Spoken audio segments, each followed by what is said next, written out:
오늘 말씀은 야고보의 기도라고 하는 제목으로 말씀을 증거하고자 합니다. 이제 20년 동안 외삼촌 집에서 우여곡절을 겪었던 야곱과 그 가족들이 약속의 땅을 향해서 돌아가는 길입니다. 하나님께서는 이미 조부 아브라함을 통해서 아버지 이삭을 통해서 신실하게 언약의 약속을 선포하셨습니다. 우리가 믿는 하나님은 그 언약과 약속에 신실하신 분입니다. 한 번도 그 언약과 약속을 어기신 적이 없으십니다. 우리 사람들은 오늘 우리가 약속하고 내일 어떻게 될지 모르는 것이 우리 사람인 줄로 믿습니다.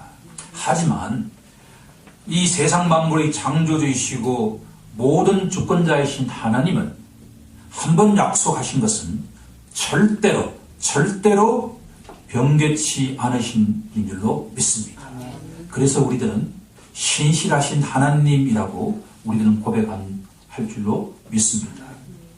자, 내가 너와 함께 하리라고 말씀하셨던 그 하나님께서 오늘 1절에 보니까 야곱이 길을 가는데 하나님의 사자들이 그를 만났다라고 되어 있습니다. 이 상황은 사실 알고 보면 그 앞에는 형 에서가 기다리고 있습니다. 그리고 뒤에는 외삼촌 라반이 쫓아왔습니다. 우리가 알고 있는 처럼 뒤에서 쫓아오는 적은 해결이 되었습니다. 그 유명한 말씀, 라반이 꿈을 꾸는데 우리는 항상 기억해야 될 줄입니다. 너는 선악간에 말을 하지 말라. 이 말씀이 너무나 은혜되는 줄로 믿습니다. 우리가 부부라든가 자녀라든가 일가 모든 친척들 어떠한 관계 속에 있는 가까운 사람일수록 화가 날 때 이 라반에게 말씀하신 이 말씀을 우리가 기억해야 될 줄로 믿습니다. 너희들은 선악간에 이야기를 하지 말라라고 하는 겁니다. 그럴 때 하나님의 평강이 찾아오는 줄로 믿습니다. 우리가 가까울수록 선악간에 이야기할 필요가 없습니다. 왜냐하면 하나님께서 그걸 다 알고 계시기 때문입니다. 우리는 남의 뒷눈을 바라보기보다도 내 속에 있는 들보를 바라보는 것이야말로 평강이 오는 첩경인 줄로 믿습니다. 이 순간에 이 절체절명의 두려워하는 순간에 7절을 한번 보십시오. 야곱이 심히 두렵고 그냥 두려운 게 아닙니다. 심히 두렵고 가슴이 답답했다라고 하는 겁니다. 뿌린 대로 거두리라. 이 말씀이 어디 하나 엇나가는 게 있습니까? 20년에 뿌렸던 그 씨앗 때문에 지금 이 야곱은 20년이 지난 지금도 이 형의 두려움 속에서 살아가고 있습니다. 그 두려움이 얼마나 심했던지 이 모세를 통해서 우리에게 계시하시는 이 말씀 속에 심히 두려워했다. 이 말씀은 야곱은 이때까지 그렇게도 성실하게 담대하게 생활했던 이 야곱의 마음속에 이 세상 어느 속에서도 찾아볼 수 없는 두려움이 찾아왔다는 것입니다. 사실 우리가 마음속에 두려움이 찾아오는 순간에 앞은 보이지 않습니다. 그 두려운 상대만 우리에게 나타납니다. 그런 순간에 하나님께서 그런 상황 속에서 하나님께서 천사를 보내셨습니다.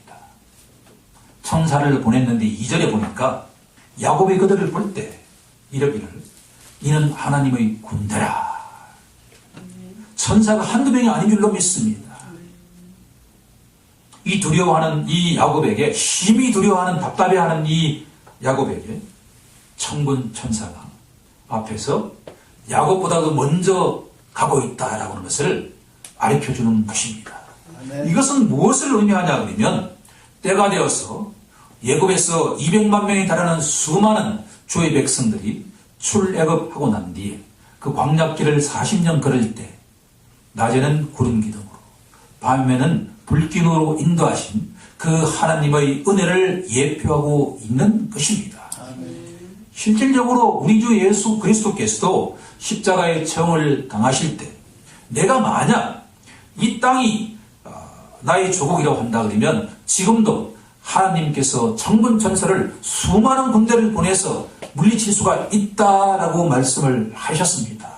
하지만 내가 나의 나라는 이 땅이 아니라 저 천국에 있기 때문에 지금 내가 십자가를 지기 위해서 왔기 때문에 나는 자발적으로 이 십자가를 진다라고 말씀하셨습니다. 이렇게 본다면 야곱 곧 이스라엘이 되겠지만 이 하나님의 12지파의 모든 이 믿음의 후손들은 예수 믿는 자들은 우리가 힘들 때 우리가 아무리 힘들어서 심히 두렵고 답답할 때 주님은 우리에게 천사를 보내시는 줄로 믿습니다.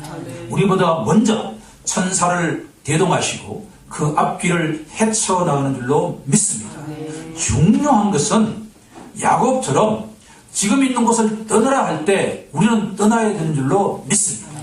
그런데 그때 우리가 세 가지 원리를 기억하길 소망합니다. 우리 마음속에 강렬하게 떠나야 해야 된다는 그 열망이 타올려야 될 줄로 믿습니다. 두 번째는 객관적인 환경이 그렇게 만들어져야 할 줄로 믿습니다.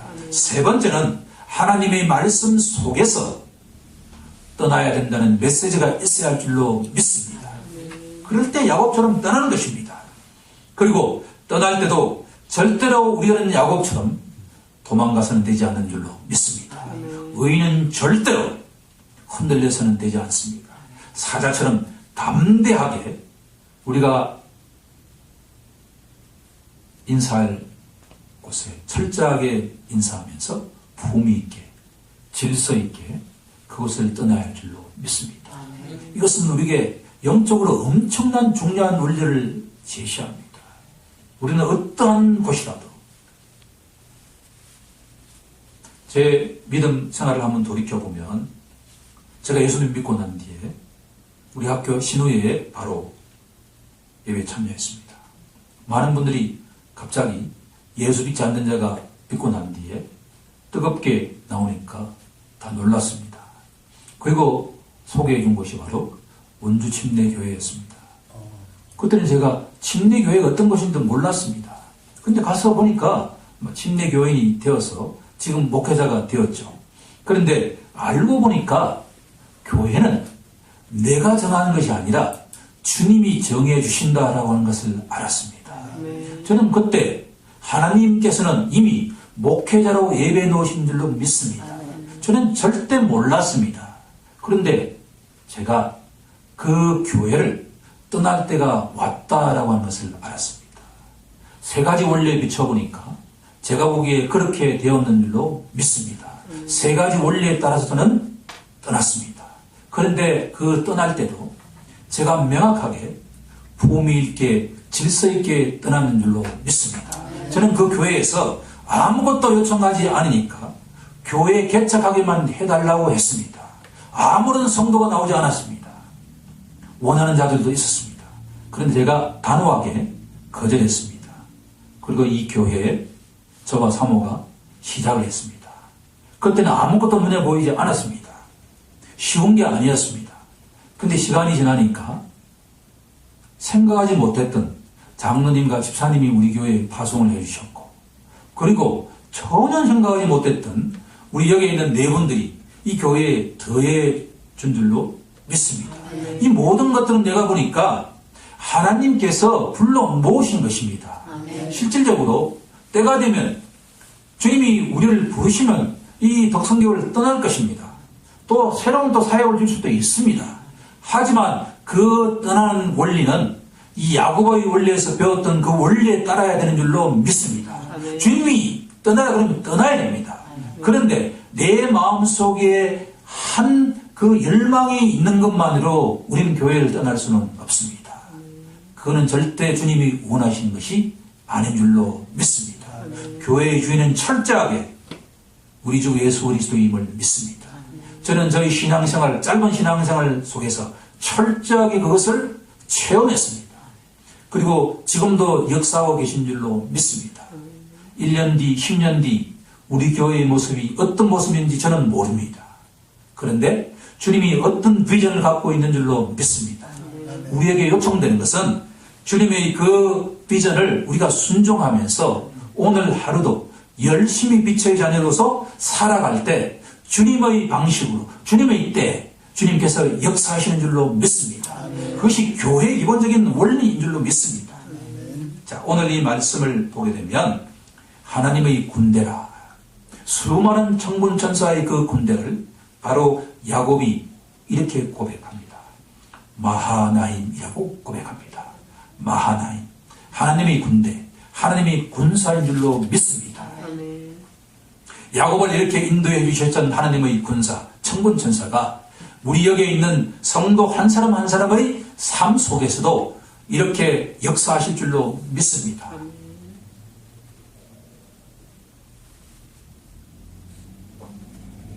그런데 흥미로운 사실은 뭐냐 그러면 이렇게 하나님께서 야곱이 힘들 때마다 천군 천사로 인도하시는데도 불구하고 이 사기꾼 기질이 농후한 이 야곱은 이 상황을 스스로 헤쳐나가려고 노력합니다. 이것은 일관된 행동입니다. 이 말씀을 계속 이제 우리가 검토하겠지만 저는 이 다음번 설교가 이 창세기 32장 후반부는 어떻게 보면 제가 가장 좋아하는 것과 같은 본문입니다. 저는 이 마음속에 이 본문을 가지고서 지속적으로 설교하고 싶다는 것과 같은 열망을 품은 적이 한두 번이 아닙니다. 이 구약 성경 가운데 성경의 가장 중요한 본문 가운데 하나가 바로 브니엘 체험인 줄로 믿습니다. 야곱은 이제 야곱이라고 하는 그 사기꾼 이름에서 이스라엘이라고 하는 새로운 입으로 바뀝니다. 한 사람의 이름이 바뀐다고 하는 것은 근본적인 터닝 포인트가 되는 줄로 믿습니다. 그런데 이렇게 이름이 바뀜에도 불구하고 이 야곱은 지속적으로 우리 세상 말로 하면 머리를 씁니다. 자기 나름대로 환경을 헤쳐나가려고 지속적으로 노력합니다. 오늘도 예외가 아닙니다. 자기가 수많은 재산을 모았던 그 모든 이 가족들을 두 때로 나누어서 만약 형 에서가 400명을 데리고 와서 먼저 앞에 있는 그 떼를 공격을 하면 그 사이에 우리들은 피하려고 이렇게 합리적인 전략을 씁니다. 그런데 우리가 알겠지만 실질적으로 이 야곱과 그 가족들은 아무런 군사들이 없습니다. 실질적으로 수많은 아이들이 있고 수많은 가축대가 있기 때문에 본인이 뛰어가려 해도 뛰어갈 수 없는 형편입니다. 유일하게 의지해야 될 대상은 살아계시고 참되신 하나님 뿐임을 위대함에도 불구하고 이 야곱은 지속적으로 인간적으로 해결하기 위해서 이름하여 짱구를 굴립니다. 이것이 우리의 모습인 줄로 믿습니다. 알고 보니까 야곱이 바로 내 모습이다 라고 하는 것을 저는 알게 되었습니다. 우리가 예수를 믿는다고 하면 우리 속에 성령 하나님께서 항상 살아계시고 함께 하십니다. 이 말씀은 뭐냐 그러면 야곱은 그 앞에 천군 천사가 있었지만 우리 예수 믿는 자는 우리 속에 지금 천군 천사의 대장인 성령 하나님께서 함께 하심에도 불구하고 항상 어려움이 닥쳐오면 내 힘으로 해결하려고 한다라고 하는 겁니다. 이게 바로 야곱의 모습 아닙니까? 우리가 어떤 어려움이 올 때마다 우리가 과연 하나님께 바로 우리가 엎드려 기도한다고 우리가 자신할 수 있습니까? 언제나 우리들은 나의 경험과 나의 지식과 나의 모든 네트워크를 가지고 해결하려고 하죠. 그럴 때 하나님이 은혜를 주시면 기도합니다. 그런데 우리가 이 야곱의 모습을 통해서 그렇게 살아가서는 안 된다라고 하는 교훈을 준다고 한다면 우리도 그렇게 살아가야 될 줄로 믿습니다. 그런데 믿음의 조상 이 야곱이 하는 행동을 보면 그것은 절대로 쉬운 게 아니다라고 하는 것을 우리에게 던지는 줄로 믿습니다. 예수 믿는 자로서 이 땅 위에서 이 육신의 몸을 띠고 있는 이 장막을 입고 있는 이 신자들은 시간이 지남에 따라서 후패하게 되어 있습니다. 그러면 우리 마음과 내 육신이 같이 따라 움직이지 않게 됩니다. 그럴 때 우리가 주의해야 될 것은 뭐냐 그러면 어떤 일이 일어날 때마다 우리들은 육신에 의지하는 것이 아니라 영적으로 반응해야 될 줄로 믿습니다. 우리 주 예수 그리스도 그분께 우리는 날마다 엎드려야 할 줄로 믿습니다. 너희가 깨어 기도하라는 말씀은 뭐냐 그러면 우리가 육신이 후패하면 후패해질수록 자신의 경험에 의존하게 마련이다라고 한 것입니다. 그것이 야곱의 삶이었습니다. 주님은 우리에게 교훈하십니다. 너희도 그렇게 된다는 것입니다. 육의 생각은 사망입니다. 영의 생각은 생명과 평안인 줄로 믿습니다. 오늘 이 말씀을 통해서 우리가 은혜 받고자 하는 이는 뭐냐 하면 그럼에도 불구하고 야곱은 오늘 위대한 기도를 하고 있다라고 하는 것입니다. 그것이 바로 9절부터 12절에 나오는 내용입니다.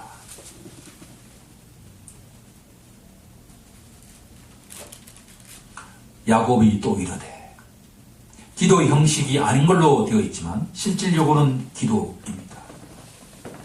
제가 초보에 네 가지로 정리를 해보았습니다. 첫 번째는 10절에 나와 있는 내용부터 우리가 먼저 살펴보고자 합니다. 나는 주께서 주의 종에게 베푸신 모든 은총과 모든 진실하심을 조금도 감당할 수 없사옵나이다 라고 고백하고 있습니다.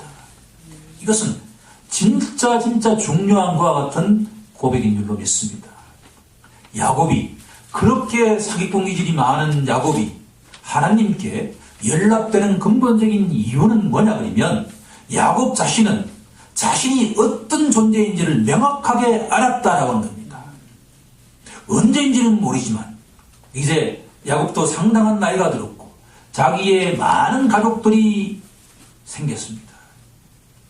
그럴 때 인생을 살아보니까 저는 그 가운데 중요한 요인 가운데 하나가 자기가 이 세상에서 가장 머리를 잘 쓴다고 생각했는데 외삼촌 앞에 서니까 자기가 너무나 초라해진다는 걸 알게 되었습니다.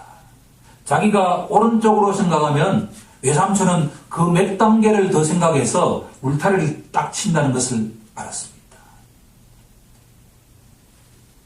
품삯을 10번을 바꿀 수 있다라고 하는 것이 야곱이 얼마나 이 야곱 앞에 외삼촌은 큰 존재인지를 그 가운데 하나님은 이 야곱을 훈련시키고 계셨습니다.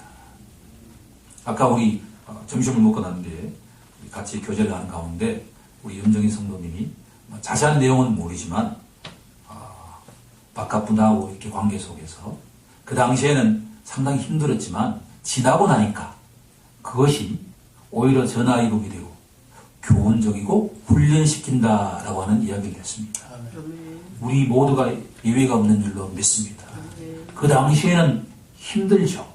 하지만 하나님의 백성들에게는 부모의 마음처럼 진리로 인도하신 줄로 믿습니다. 야곱도 지난 20년 동안에 외삼촌 앞에서 너무나 힘든 세월을 보냈을 것입니다. 그럴 때 야곱이 배웠던 것은 뭐냐 그러면 하나님 앞에 내가 너무나 보잘것없는 무력한 존재다라고 하는 것을 고백하는 것입니다.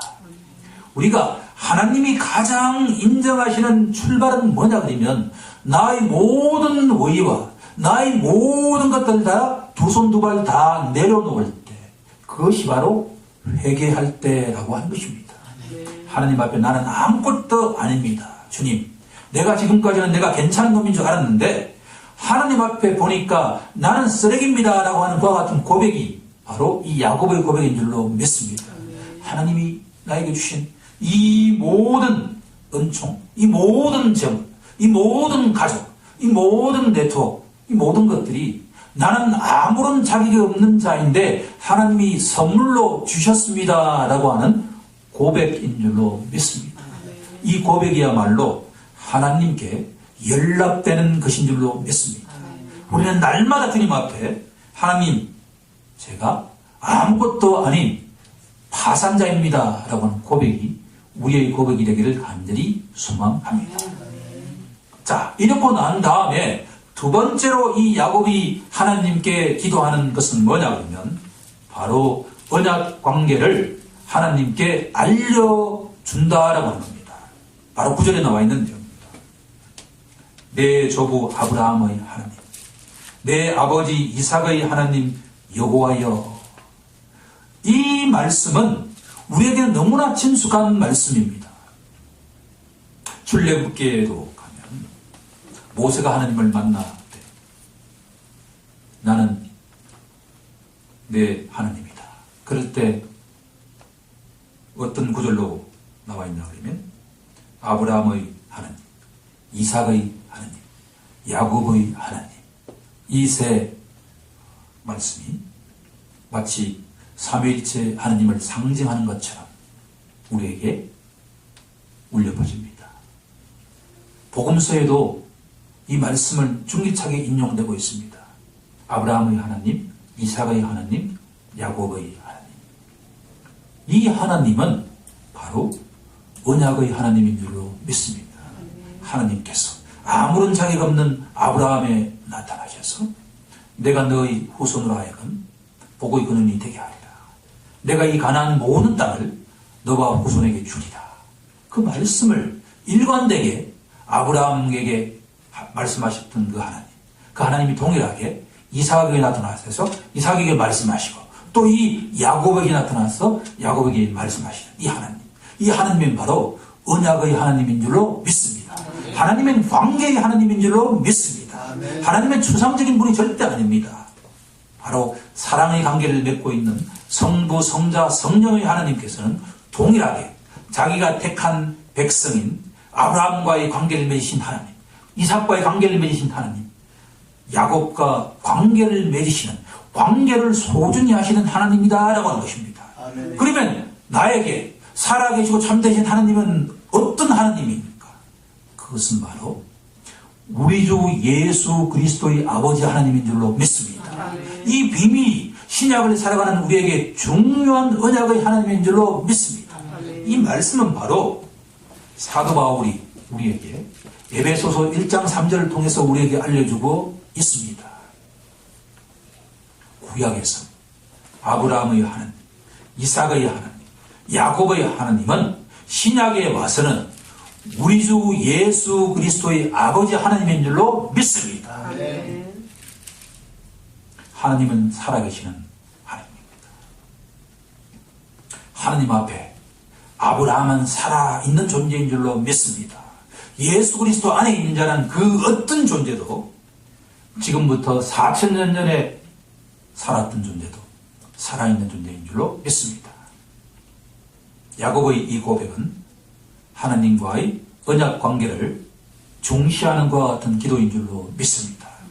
우리가 날마다 기도할 때 우리 주 예수 그리스도의 아버지 하나님이여 라고 고백해야 될 줄로 믿습니다.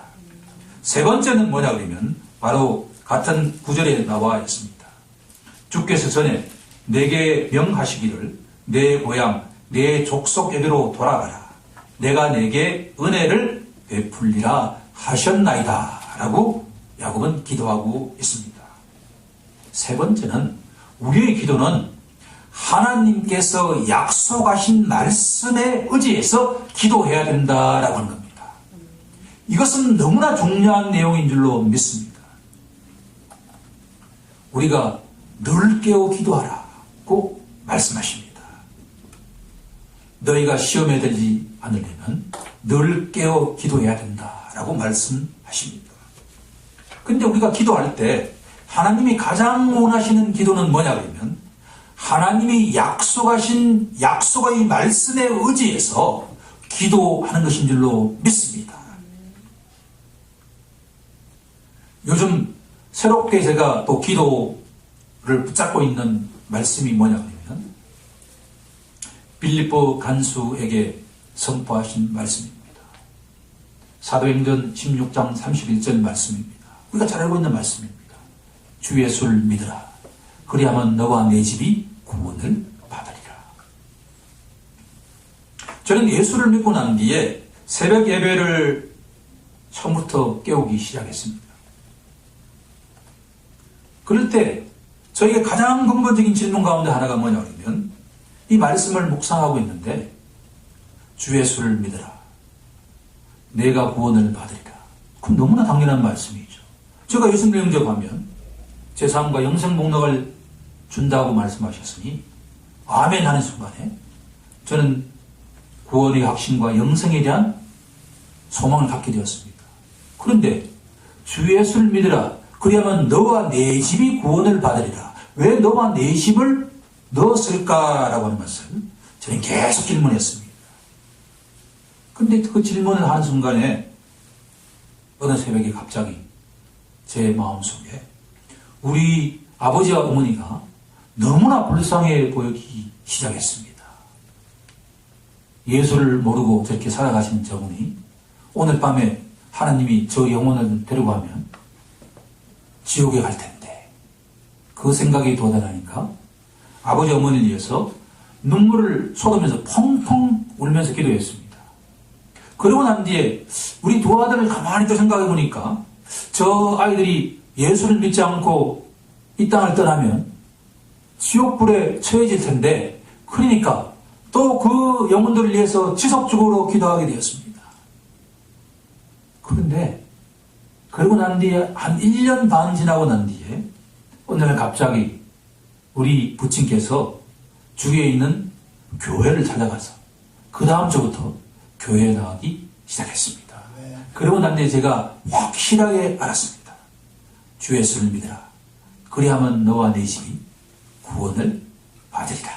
그 말씀을 눈으로 체험하기 시작한 순간입니다. 우리가 기도해야 될 줄 믿습니다. 하나님 이렇게 말씀하지 않았습니까? 주 예수를 믿으라. 그러면 너와 내 집이 구원을 받으리라. 내가 구원을 받고 내 아버지와 어머니 구원을 받았는데 아직도 예수 믿지 않는 누군가가 있다 한다면 하나님 말씀하지 않았습니까?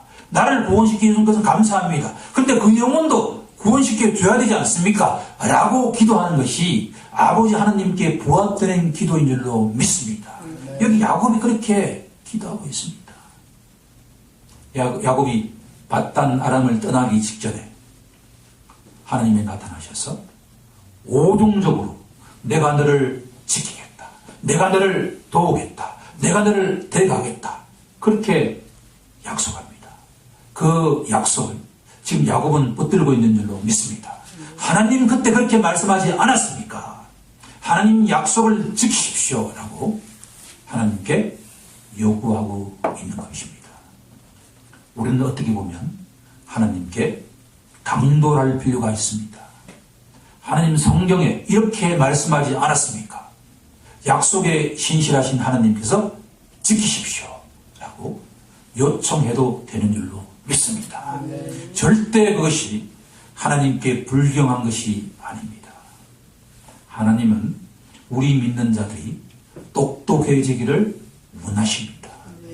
우리가 때를 따라 돕는 은혜에 따라서 우리가 말할 때와 물러날 때를 정확하게 아시는 것을 원하기도 하지만 하나님께서는 성경적인 원리에 입각해서 기도하기를 하나님은 원하신다는 것을 우리는 기억해야 될 줄로 믿습니다. 그러면 우리가 날마다 진리의 말씀을 공부하고 그 돌항아리에 채워야 하는 근본적인 이유는 제대로 기도하기 위해서는 하나님의 말씀을 제대로 알아야 하기 때문입니다. 아는 만큼 우리가 기도할 수 있는 줄로 믿습니다. 이제 마지막 네 번째, 야곱이 하나님께 연락되었던 근본적인 기도의 이유는 바로 기도의 동기가 하나님께 연락되었기 때문입니다. 11절에 한번 보시면 내가 주께 간구하노니 내 형의 손에서 에서의 손에서 나를 건져내시옵소서. 이것은 자기의 필요를 지금 강구하고 있습니다. 내가 그를 두려워하면 그가 와서 나와 내 처자들을 칠까 겁이 나기 때문입니다. 12절에 우리가 주목해 보고자 합니다. 주께서 말씀하시기를 내가 반드시 내게 은혜를 베풀어 내 씨로 바다의 셀 수 없는 모래와 같이 많게 하리라 하셨나이다. 이걸 우리가 다른 말로 표현해 보면 하나님, 제가 내 마음속에 이 400명을 군사들을 이끌고 있는 형 에서가 너무나 두렵습니다. 나를 구해주옵소서라고 이야기를 하면서 그 다음에 이야기한 것이 가장 중요한 줄로 믿습니다. 주님께서 내가 반드시 내게 은혜를 베풀어서 내 씨로 바다의 셀 수 없는 모래와 같이 많게 하리라고 말씀하지 않았습니까? 라고 되묻는 것입니다. 이때 내 씨가 바로 우리 주 예수 그리스도인 줄로 믿습니다.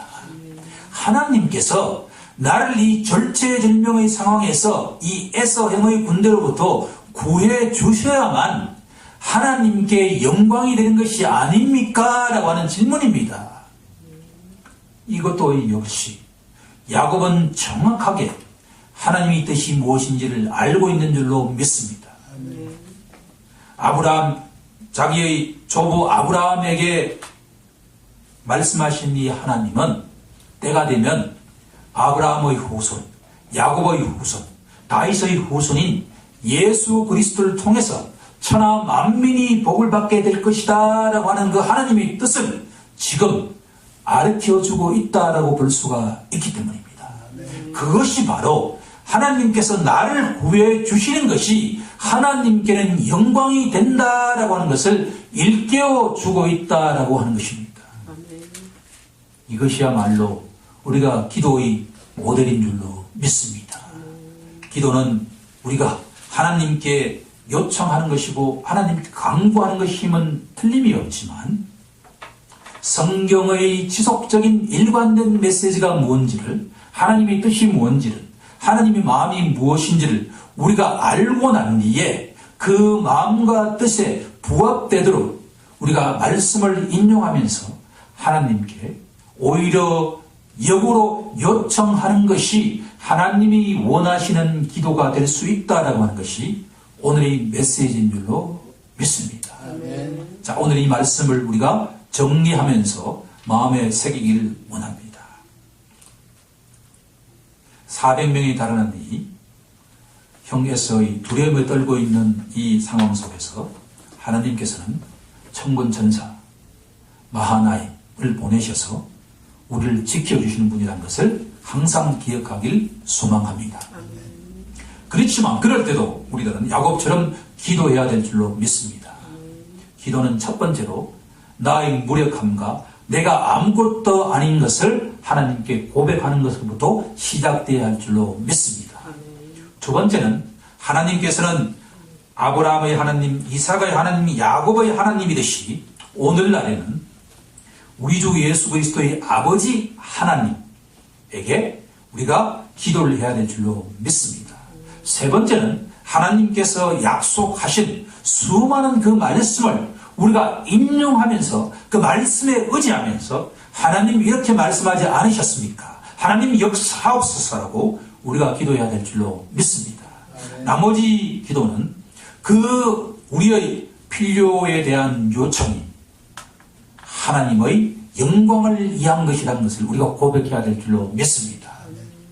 우리가 한편으로는 일용할 양식을 구하면서도 그 모든 것들을 고린도전서 10장 31절 말씀처럼 너희가 먹든지 마시든지 무엇을 하든지 하나님의 영광을 위해서 하라 라고 하는 이 말씀에 의지해서 우리가 날마다 우리의 기도가 하나님께 영광이 되는 것과 같은 기도가 되기를 우리 주 예수 그리스도 이름으로 간절히 축원하옵나이다.